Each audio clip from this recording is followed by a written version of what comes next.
तो आज हम लोग क्या स्टार्ट करते हैं, 10th का ग्रेविटेशन चैप्टर। हम लोग फर्स्ट चैप्टर साइंस से स्टार्ट कर रहे हैं।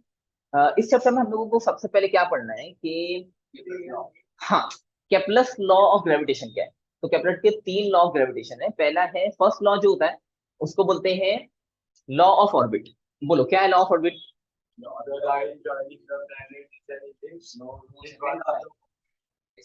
गलत है, बोलो फर्स्ट लॉ क्या है। विदाउट देखे बिना, हाँ चलेगा। The orbit of the planet is an ellipse with sun at one of the foci. Okay, ये first law of first Kepler's law है। उसके बाद सेकंड लॉ क्या है, the line joining the sun and planet sweeps equal area in equal interval of time. Okay, ये second law है Kepler's का। और थर्ड लॉ कौन सा है,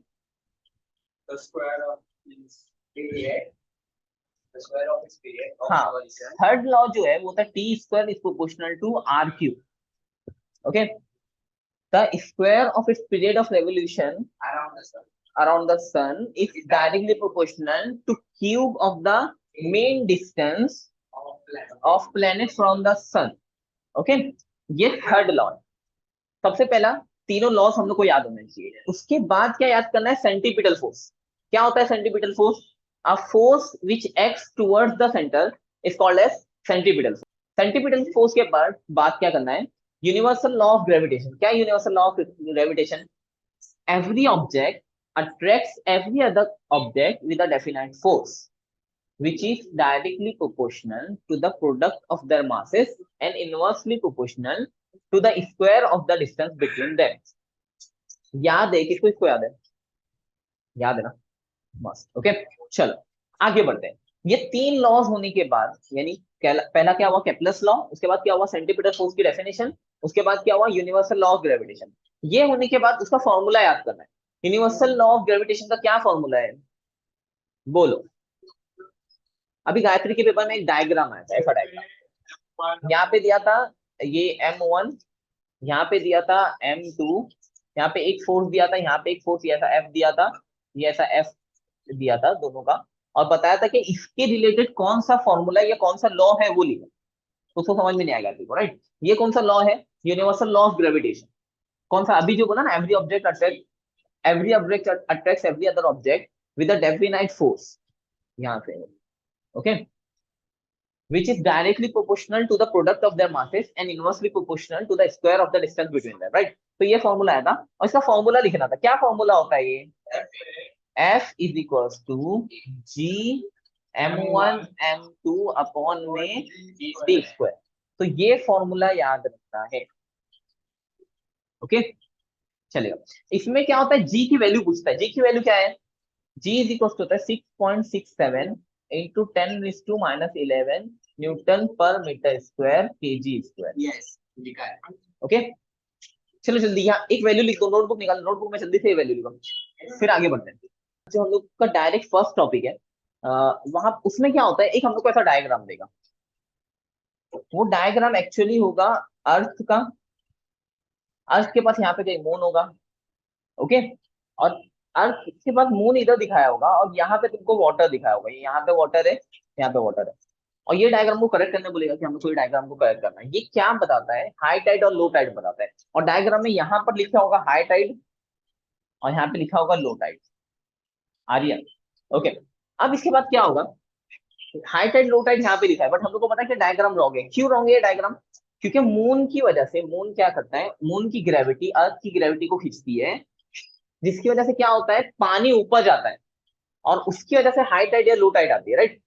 तो ये डायग्राम को हम लोग कट करके क्या करेंगे, इसको यहाँ से मिटाएंगे, ओके। हाई टाइड यहाँ से कैंसिल, लो टाइड यहाँ से कैंसिल, और क्या करेंगे, यहाँ मून ऊपर है तो यहाँ पे और इस जगह पर हाई टाइड और लो टाइड आएगी। तो ये हाई टाइड आएगा दोनों जगह पर, हाई हाई टाइड, और यहाँ पर लो टाइड होगी।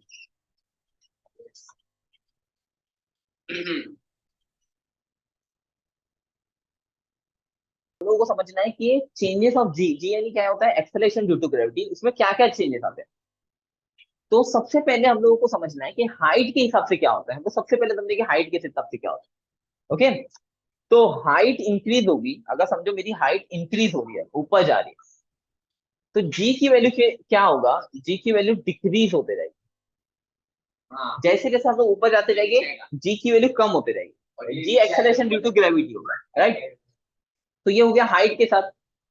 ओके, अब इसके बाद हम लोग को समझना है at the surface of the earth. अब सरफेस ऑफ द अर्थ पे क्या होना चाहिए, जी की वैल्यू सेम होना चाहिए। मगर प्रॉब्लम ये है कि जो सरफेस ऑफ द अर्थ है ना, वो एकदम सीधा नहीं है, फ्लैट नहीं है। किसी जगह पे वो एकदम ऊपर पहाड़ है, कभी कहीं किसी जगह पे ऊपर होता है और किसी जगह पे वो नीचे हो जाता है। ओके, अब अर्थ क्या होता है, अर्थ के रोटेशन की वजह से अर्थ ऐसा घूमते रहती है, तो घूमने की वजह से सर्कुलर मोशन ऐसा, ये ऐसा घूम रही है Earth, ये उसका समझो एक्सिस है, तो अर्थ उसके अराउंड में ऐसा गोल गोल रोटेट हो रही है। वो रोटेशन की वजह से क्या होता है कि ये वाला पार्ट जो होता है ना अर्थ का, अब ऐसा बार बार रोटेट होगी तो ये वाला पार्ट फ्लैट हो जाता है ना। ज्यादा पार्ट होता है पोल्स पे हाइट ज्यादा होती है या साइड में, पोल्स पे हाइट ज्यादा होती है ना, तो ये वाला पार्ट क्या होता है, फ्लैट हो जाता है, थोड़ा थोड़ा दब जाता है, और इसकी ऊपर से हाइट बढ़ जाती है, यानी पोल्स थोड़े ऊपर है और ये वाला पार्ट जो है वो थोड़ा नीचे है। ओके, तो जब हाइट के साथ हम लोग ऊपर जा रहे हैं तो उसकी जी की वैल्यू कम होते जा रही है। ओके, तो अब पोल्स पे हाइट ज्यादा है। ओके, तो पोल्स पे हाइट ज्यादा है तो जी की वैल्यू पोल्स पे सबसे कम होगी। और यहाँ पे अर्थ क्या हो रहा है, बल्ज हो रहा है, यानी उसकी हाइट क्या है, कम है, तो यहाँ पे उसकी वैल्यू जी की वैल्यू ज्यादा होगी। तो एट पोल्स लिखना है और एट इक्वेटर लिखना है। ओके, तो पोल्स पे क्या है, हाइट क्या है, ज्यादा है, तो जी की वैल्यू क्या होगी, कम होगी। ओके, और उसकी वैल्यू भी, जी की वैल्यू कितनी है वो भी लिखनी है, यहाँ पे हम लोग को दिया हुआ है। ओके, ऐसे ही इक्वेटर पे क्या है, हाइट कम है, तो जी की वैल्यू क्या होगी, ज्यादा होगी।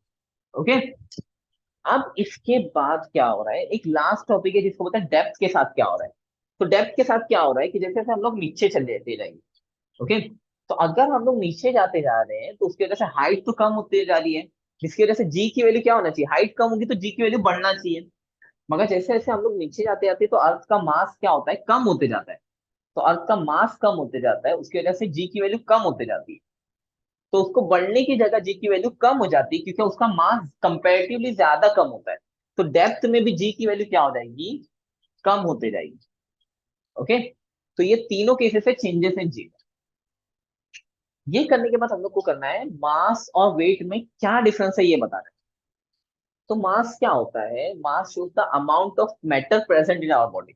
ओके, अब मास जो होता है, हम लोग को क्या करना है इसके बाद टॉपिक, मास एंड वेट का डिफरेंस करना है। अब मास जो होता है वो बताता है कि अमाउंट ऑफ मैटर मेरी बॉडी में कितना है, यानी मेरी बॉडी में कितना अमाउंट ऑफ मैटर भरा हुआ है। अब मास जो होगा, जैसे मैं यहाँ पे गया, अब मून पे जाऊंगा तो क्या अमाउंट ऑफ मैटर कम हो जाएगा मेरा, कोई निकाल रहा है अमाउंट ऑफ मैटर मेरा, ऐसी बॉडी में से मेरे निकल दी, हड्डी बाहर निकल दी, ऐसा कुछ, वेट कम हो रहा है, मास कम हो रहा है क्या, मास चेंज होगा क्या, नहीं। तो मास में कोई भी प्लेनेट पे जाओ हर जगह मास क्या होगा, कांस्टेंट होने वाला है। ओके, जबकि वेट क्या होगा, वेट कम होगा। वेट क्या होता है, वो एक फोर्स है जिससे ग्रेविटी अपने को खींचती है, समझा। तो a force by which gravity pulls any object is called as weight. Okay, फिर मास की यूनिट लिखनी है, मास की यूनिट केजी है जबकि वेट की यूनिट न्यूटन होती है। मास जो होता है वो हर जगह सेम होता है, जबकि वेट क्या होता है, डिफरेंट डिफरेंट प्लैनेट्स पे वेट डिफरेंट आता है। तो ये उसका डिफरेंस याद रखना है।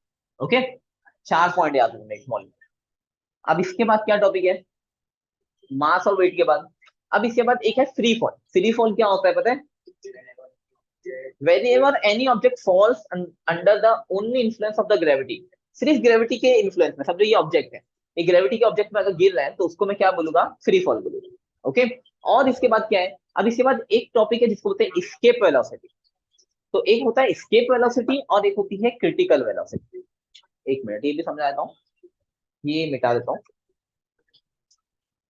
तुमको लिखना था क्या, नहीं ना। ओके,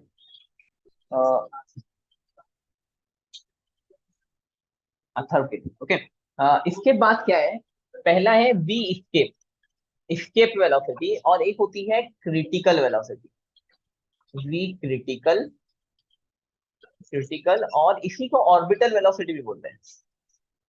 ओके, ये क्या होता है, वेलोसिटी का मतलब होता है स्पीड।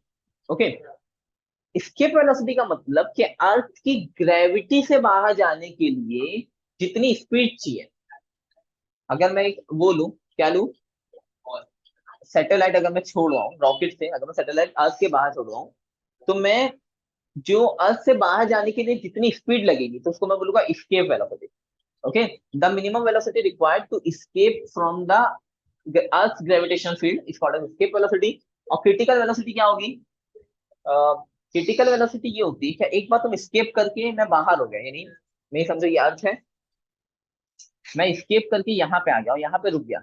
अब यहाँ पे भी मुझे इसको गोल गोल घुमाना है, यानी अर्थ की स्पीड में घुमाना है, अर्थ के साथ मैच करना है, तो मुझे क्या करना पड़ेगा, इसको कुछ स्पीड प्रोवाइड करनी पड़ेगी जिससे रोटेट होगा।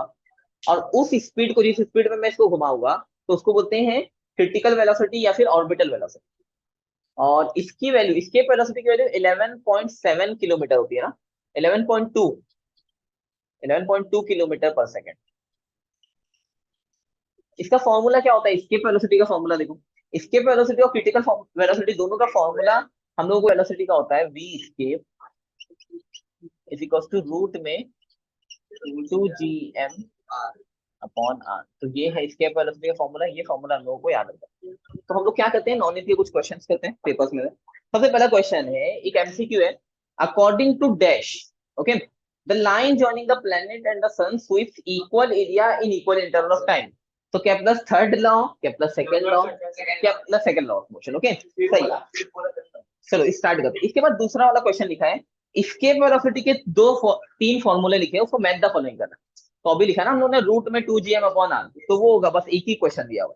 ओके, इसके बाद क्वेश्चन लिखा है, इसके ट्रू और फॉल्स बोला है, the mass of an object changes from place to place. तो ट्रू है या फॉल्स? फॉल्स है। क्यों? क्योंकि मास सेम ही रहता है, अपनी बॉडी में तो कुछ बात थोड़ी लग रहा है, वेट नहीं, यहाँ पे मास लिखा हुआ है। ओके, चलो, हाँ चलेगा। इसके बाद लिखा है give scientific reason, scientific reason देना है। क्वेश्चन बोला है, an object release from the hand fall on the earth. अगर एक ऑब्जेक्ट मैंने ऐसा नीचे छोड़ा तो वो नीचे गिर जाएगा, क्या साइंटिफिक रीजन है? फ्री फॉल है। तो फ्री फॉल में क्या होता है?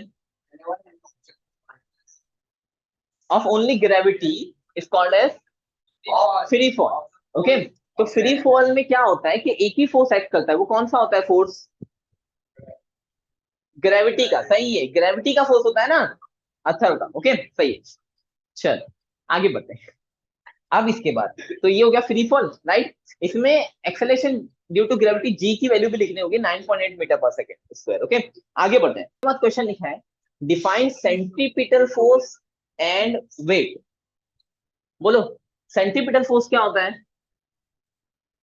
Centripetal force, a force which acts towards the center of the circle is called as centripetal force। उसके बाद दूसरा क्वेश्चन पूछा है, वेट बताओ, वेट क्या है? बोलो, वेट क्या होता है?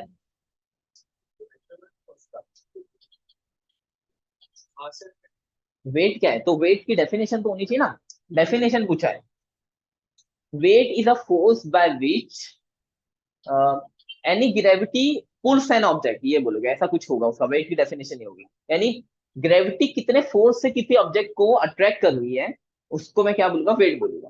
समझ रहे हैं? चलो आगे बढ़ते हैं। इसके बाद क्या क्वेश्चन है, right the Newton's universal law of gravitation express in the mathematical form. बोलो, क्या है gravitation equation, Newton's gravitation law? हाँ, तो वही था ना, एवरी ऑब्जेक्ट अट्रैक्ट, हाँ, every object attracts every other वाला वाला, वहां से नहीं, शुरू से बताना है। ओके, चलो इसके बाद आगे बढ़ते हैं। एक क्वेश्चन है इसके बाद वाला एमसीक्यू, बहुत अच्छा क्वेश्चन है। बोल रहा है the gravitational force between two particles, दो पार्टिकल के बीच में, समझो दो ऑब्जेक्ट है सेपरेट, ये दो ऑब्जेक्ट है, ये एक ऑब्जेक्ट है, ये एक ऑब्जेक्ट है, ये दोनों के बीच में ग्रेविटेशन फोर्स कितना होगा अगर इन दोनों के बीच में जो डिस्टेंस है वो आर है, ये दोनों के बीच में डिस्टेंस आर है। ओके, और तो उसका जो फोर्स होगा वो कैसा वेरी करेगा? आंसर में दिया हुआ है 1/r के साथ वेरी करेगा, ये ए ऑप्शन है। बी दिया हुआ है आर के साथ, सी दिया है आर स्क्वायर के साथ, और डी दिया है 1/r स्क्वायर के साथ वेरी कर, ये आर स्क्वायर के साथ या 1/r स्क्वायर। गए लाइफ लाइन में, ये वाला कैंसिल, ये वाला कैंसिल, आर स्क्वायर के साथ, ये पूरा आर स्क्वायर के साथ, ये पूरा अथर पूरा 1 अपॉन आर स्क्वायर के साथ, गायत्री आर स्क्वायर के साथ, गायत्री ये दोनों में से कौन सा राइट है? आर स्क्वायर के साथ, तो ये वाला रॉन्ग है। ओके, तो आंसर राइट है 1/r² के साथ क्यू। हाँ, अथर्व का राइट है। ओके, तो इनवर्सली प्रोपोर्शनल होता है ना वो डिस्टेंस बिटवीन देम के साथ। एफ का फॉर्मूला क्या है? F is equal to G m1 m2 upon में डी स्क्वायर होता है। ये डी क्या था? ये डी दोनों के बीच का डिस्टेंस था, तो ये डी स्क्वायर है। तो अगर मैं डी की जगह आर लिखूं तो यहाँ पे ऐसा हो जाएगा आर स्क्वायर। तो देखो, ये ऊपर आ रहा है क्या? नहीं, नीचे आ रहा है, इसलिए 1/r² के साथ हो वेरी समझा? वो इनवर्सली प्रोपोर्शनल है, डायरेक्टली प्रोपोर्शनल। इसके बाद क्वेश्चन है,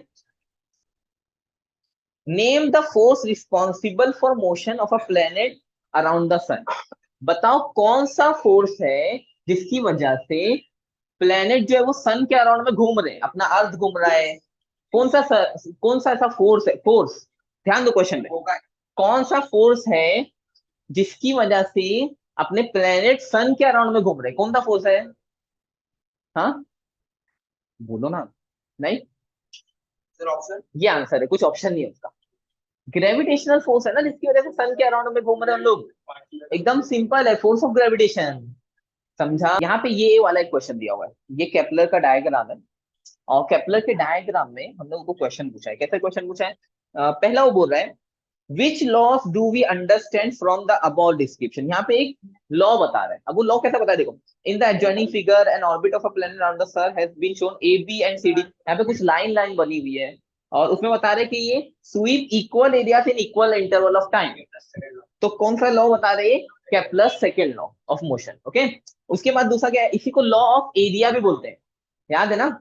चलो, इसके बाद दूसरा क्वेश्चन बोल रहा है, which law do we understand. हाँ, ये हो गया। Right the law regarding area square. उसका लॉ लिखना है, सेकंड लॉ लिखना है, तुमको थर्ड लॉ याद करना है। आगे बढ़ते हैं। Right the law T square is proportional to R cube. ये कौन सा लॉ है?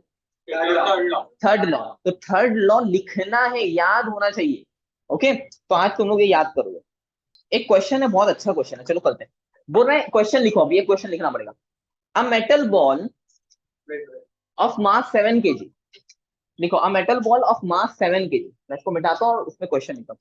देखो, अ मेटल बॉल, हाँ, ऑफ मास 7 kg।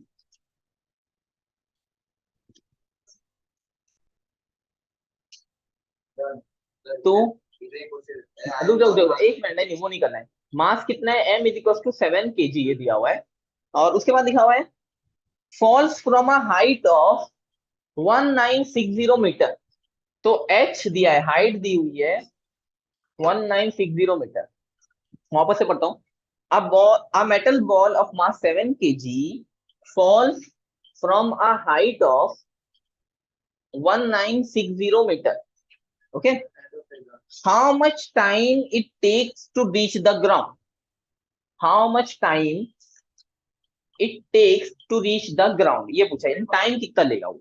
ओके, और आगे दिया g is equal to 9.8 metre per second square. g equal to 9.8 metre per second square, ये क्वेश्चन में दिया हुआ है। अब कैसे सॉल्व करेंगे? देखो, हम लोगों को क्या निकालना है? टाइम फाइंड करना है। तो टाइम कैसे फाइंड कर सकते हैं हम लोग? जी दिया है, एच दिया है, एम दिया है, क्या लगाएंगे इसमें? अभी देखो, न्यूटन की 3 इक्वेशंस है। अब जिसमें एच आता है ना, एस वाले डिस्प्लेसमेंट की, तो वो एक इक्वेशन ये है, एस इज इक्वल टू क्या है? कौन सी इक्वेशन है? Q T plus half A T square. Okay, तो इसमें टाइम आ रहा है, एक मिनट बस, परफेक्ट कोई नहीं। ओके, अब क्या हो रहा है? देखो, जब एक ऑब्जेक्ट ऊपर से नीचे गिर रहा है ना, तो स्टार्टिंग में उसकी स्पीड क्या होगी? 0 होगी। तो मैं क्या करूंगा? स्टार्टिंग में एस यानी स्पीड, स्टार्टिंग स्पीड को यू बोलते हैं, तो यू क्या लूंगा मैं? U equal to 0। अब ये फॉर्मूले को सॉल्व करते हैं। देखो, एस कितना है मेरा? एस ही एच होता है, तो S is equal to H, तो यहाँ पे आएगा 1960 इक्वल टू यू। यू का मतलब 0, स्टार्टिंग स्पीड है, तो यहाँ पे लिखूंगा you 0, 0 into T plus half. अच्छा, ए क्या होता है? एक्सेलरेशन होता है, तो ए किधर है, ए है यहाँ पे जी, ये जो जी होता है वही ए होता है, तो ए की जगह पे लिखूंगा मैं into 9.8 into T square, T find करना है हमें। अब ये जीरो कैंसिल हो जाएगा, तो ये होगा 1960 is equal to 1/2 into 9.8 into T का स्क्वायर। समझा इतना? चलो आगे बढ़ो। हाँ अभी रुक जाओ, अभी ये कट करने से बेटर मैं क्या करता हूँ, इसको देखो, ये रिवीजन में तो उधर जाकर मल्टीप्लाई होगा, और ये मल्टीप्लीकेशन में तो उधर नीचे जाके डिवाइड होगा, तो ये होगा 1960 इंटू 2, नीचे वाली चीज ऊपर जाएगी और ऊपर वाली चीज नीचे आएगी, अपॉन में 9.8 इज इक्वल टू होगा टी स्क्वायर। ओके, अब इसके बाद हम लोग क्या कर सकते हैं, देखो देखो मुझे ऐसा लग रहा है 98 का डबल कितना होता है, 98 का डबल कितना होगा पता है, डबल डबल 98 को 2 से मल्टीप्लाई किया, मैंने तुमको 98 रुपए दिए, वापस से 98 रुपए दिए, तो तुम्हारे पास कितने रुपए हो गए, नहीं समझा, 196। तो मुझे देखो यहाँ पे 98 दिख रहा है, यहाँ पे 196 दिख रहा है, बट ये पॉइंट का लोचा है थोड़ा, मुझे पॉइंट नहीं समझ में आ रही, पॉइंट का क्या करूँ, तो पॉइंट को हटाने के लिए क्या करता हूँ मैं, इसको ऊपर 10 से मल्टीप्लाई करता हूँ और नीचे भी 10 से मल्टीप्लाई करता हूँ, तो देखो इसका पॉइंट चला जाएगा, तो ऊपर क्या होगा, जाएगा ऊपर क्या होगा, देखो 1960 इंटू 2 इंटू 10 कितना हो जाएगा 20, और अपॉन में देखो 9.8 का पॉइंट हट जाएगा तो हो जाएगा 98। अभी देखो 98 वन जा और 98 टू जा कितना आएगा 196, बट ये जीरो ऊपर डाल दूंगा, तो 20 इंटू 20 क्या हो जाएगा टी स्क्वायर, तो टी मुझे कितना मिल जाएगा, टी देखो ये 2 बार आ रहा है ना, वो टी स्क्वायर है, तो एक बार आया तो टी कितना हो जाएगा 20, तो टी मुझे कितना मिल गया 20 सेकेंड, तो मुझे टाइम पीरियड मिल गया, उसने क्वेश्चन में टाइम निकालने बोला था। हाँ ओके, अब इसके बाद जो क्वेश्चन है वो क्वेश्चन लिखा है explain the factors affecting the value of G. Okay, value of G किससे चेंज होती है वो करना है। ओके, वैल्यू ऑफ जी किस पे डिपेंड करती है, जी की वैल्यू, वैल्यू ऑफ जी किस पे डिपेंड करती है, तो सबसे एक चीज तो हम लोग को, अच्छा कैसे करेंगे ये देखो, वेट जो होगा ना, वेट के दो फॉर्मूले होते हैं, देखो वेट इज इक्वल टू होता है, एक mg होता है और एक यही जो वेट होता है ये ग्रेविटेशनल फोर्स होता है, तो वही वेट जो होता है वो इक्वल टू होता है जी m1 m2 अपॉन में डी स्क्वायर। ओके, अब क्या होगा देखो, अब ये दोनों इक्वल हो गए तो मैं क्या करूंगा, M G is equal to G m1, ये m1 ही ले लेंगे, m2 अपॉन डी स्क्वायर, तो देखो ये m1 कैंसिल हो जाएगा, तो g की वैल्यू क्या होगी, एक्सेलरेशन ड्यू टू ग्रेविटी की, हो जाएगा g m2 अपॉन में डी स्क्वायर। ओके, और ये d को कभी कभार हाइट के साथ भी लिखते हैं, d प्लस एच, तो g की वैल्यू किस पे डिपेंड करेगी, देखो पहला मास ऑफ द अर्थ पे, ये अर्थ का मास है, तो एक होगा मास ऑफ अर्थ पे डिपेंड करेगी, मास ऑफ अर्थ m पे डिपेंड करेगी, दूसरा g की वैल्यू d स्क्वायर पे या d पे डिपेंड करेगी, तो ये क्या हो जाएगा, रेडियस और distance of object from centre of earth, from centre of earth, तो ये दो चीजों पे g की वैल्यू यानी स्मॉल g की वैल्यू डिपेंड करेगी। ओके, चलो ये find the gravitational force between a man of mass 60 kg, find the gravitational force, देखो क्वेश्चन जल्दी जल्दी जल्दी जल्दी,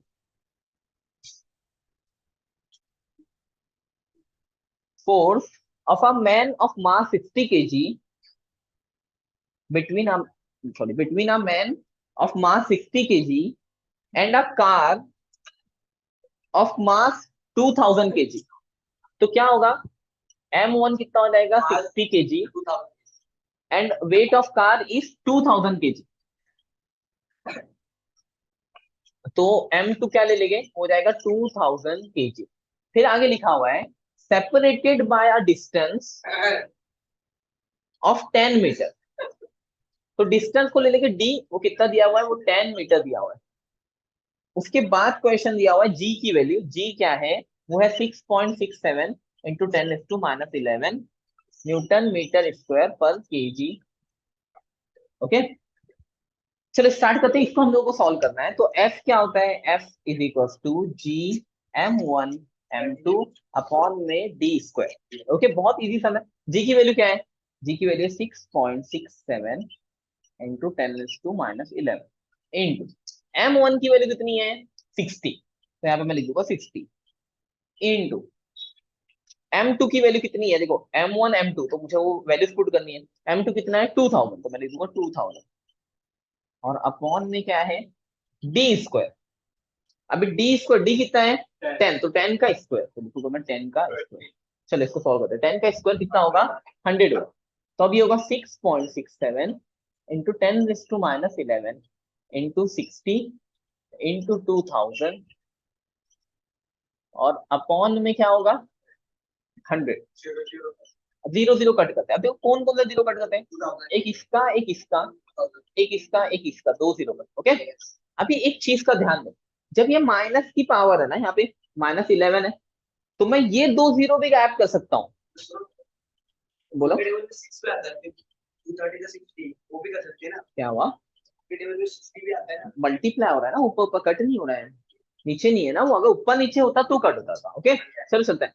अब देखो प्रॉब्लम क्या है, देखो एक काम मैं और कर सकता हूँ, क्या कर सकता हूँ, देखो यहाँ -11, अगर मैं क्या करूंगा इसके दो पॉइंट शिफ्ट करूंगा, यानी क्या करूंगा इसको दो, ये दो जीरो गायब अगर मैं करूं, तुमको समझ में आ रहा है -11 का मतलब क्या होता है, नहीं समझ में आ रहा है। उसके बाद हाँ चलो समझते हैं इसको मस्त एकदम अच्छे से समझते हैं। Okay deep. चलो तो पहले एक काम करते हैं, पहले दोनों को मल्टीप्लाई करते हैं। 6 टू द कितना हो जाएगा 120। ओके 6 टू द 12 होता है वैसे, 120 नहीं होगा। देखो ये होगा क्या 6.67 इंटू 10⁻⁻11 इंटू 6 टू द 12, तो 12 और एक जीरो यहाँ का एक जीरो यहाँ का, तो दो जीरो, इतना समझा। और अपॉन वाला तो गायब हो गया। अब मुझे इन लोगों को मल्टीप्लाई करना है, थोड़ा सा मुझे प्रॉब्लम हो रहा है मल्टीप्लाई करने में, तो करता हूँ मैं, कुछ आइडिया लगाते हैं। क्या लगाते हैं देखो, पहले मैं क्या करता हूँ, देखो इसके पास दो जीरो है, दिख रहा है, ये दो जीरो यानी 100 है मेरे हिसाब से। ये 12 को मैं ऐसा लिख सकता हूँ क्या 6.67 इंटू 10⁻⁻11 इंटू 12 इंटू 100, ऐसा लिख सकता हूँ मैं 12 को, है ना। 12 इंटू 100 कितना हो जाएगा 1200 हो जाएगा, समझा सिंपल। चलो इसको वापस से यहाँ पे लिखता हूँ, क्या बचा मेरा f is equal to 6.67 into 10⁻⁻11 into 12 into 100, right, इतना समझ रहे हैं। अब देखो ये 10⁻⁻11 को, देखो ये जो 100 है, ये 100 दिख रहा है, इसको इससे मल्टीप्लाई करो। क्या होता है ऐसा जब भी पॉइंट वाला रहता है तो पॉइंट दो राइट में शिफ्ट होते हैं, नहीं अपॉन में नहीं डाल सकते उसमें। तो ये पॉइंट दो राइट में शिफ्ट हो गए, तो ये क्या होगा, ये हो जाएगा 667 इंटू 10⁻⁻11 इंटू 12। कैसे आया ये 100 के दो पॉइंट यहाँ पे राइट में शिफ्ट हो गए। अब क्या करना पड़ेगा, ये 12 से इसको मल्टीप्लाई करना पड़ेगा, और उसका जो भी आंसर आएगा वो लिख देंगे हम लोग इंटू 10⁻⁻11, और फोर्स की यूनिट होती है न्यूटन। तो ये दोनों को मल्टीप्लाई करोगे, जो भी आंसर आएगा वो हम लोग का आंसर। चलो मल्टीप्लाई कर देते हैं। क्या है 667 कितना है, नहीं तो ऐसा रॉन्ग होगा वो, 12 से मल्टीप्लाई करना है ना। 7 टू द 14 का 4 ऊपर गया, एक 6 टू द 12 और एक 13 का 3 1 गया, 6 टू द 12 और एक 13 का 3 जीरो उतारे, 1 7 का 7 6 6 4 0 1 0 1 8004 8004 8004, उसने 804 बोला, ये 8004 है। ओके तो ये न्यूटन और ये हम लोगों का आंसर हो गया बस। चलो इसको लिख लो, तो यहाँ पे ग्रेविटेशन का चैप्टर खत्म।